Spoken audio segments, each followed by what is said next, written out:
Shalom saudara-saudari.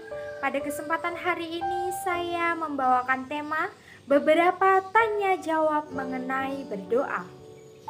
Di sini akan ada 5 poin penting yang harus kita perhatikan. Pada poin yang pertama adalah mengenai doa. Apakah Allah memberi persediaan yang cukup kepada kita? Allah melalui Roh Kudus di dalam putranya telah memberi persediaan yang cukup kepada kita. Syukur kepada Tuhan, bagi kita Dia telah menyediakan semua syarat untuk mendekati Dia, juga syarat untuk hidup di hadapannya. Persediaan Tuhan terdapat 2 istilah, yaitu percaya dan bantuan. Percaya berarti bisa diandalkan atau disadari. Ada keberanian menyerahkan diri sepenuhnya, memiliki kemantapan, dan lain sebagainya. Percaya yang sejati adalah berdasarkan Kristus sendiri.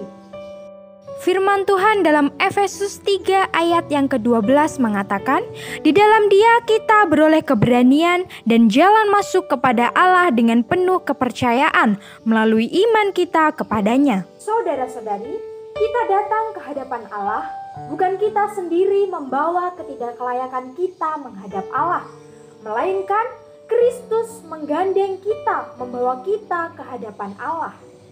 Dan firman Tuhan dalam Roma 8 ayat yang ke-26 mengatakan, demikian juga Roh membantu kita dalam kelemahan kita, sebab kita tidak tahu bagaimana sebenarnya harus berdoa, tetapi Roh sendiri berdoa untuk kita kepada Allah dengan keluhan-keluhan yang tidak terucapkan.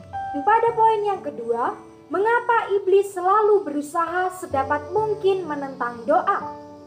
Iblis memang berketetapan untuk memutuskan persekutuan kita dengan surga. Sebab itu, dia akan memakai segala macam cara untuk menghalangi doa yang sejati. Kita harus hati-hati, karena iblis selalu menyerang doa kaum beriman dan gereja. Karena itu, kita harus berjaga-jaga, harus waspada terhadap iblis, khususnya ketika kita mau berdoa. Dan pada poin yang ketiga, dalam firman Tuhan, selain doa pribadi, kita harus memperhatikan doa macam apa? Jawabannya adalah doa berkumpul atau doa gereja. Ketika kita membicarakan doa gereja, bukan berarti kita tidak mementingkan doa pribadi atau memandang remeh doa pribadi. Melainkan, selain doa pribadi, kita pun memerlukan doa. Karena ini adalah satu hukum dalam kerajaan Allah.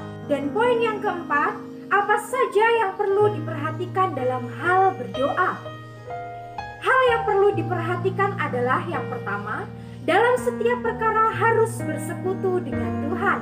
Dan yang kedua, harus memohon sebanyak-banyaknya memohon, merenungkan dan berdoa syafaat. Dan yang keempat, doa penuh iman. Dan yang terakhir adalah beban doa.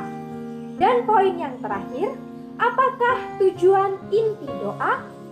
Inti doa adalah bagi Kristus menyiapkan satu gereja yang mulia, yang sejodoh dengan Dia.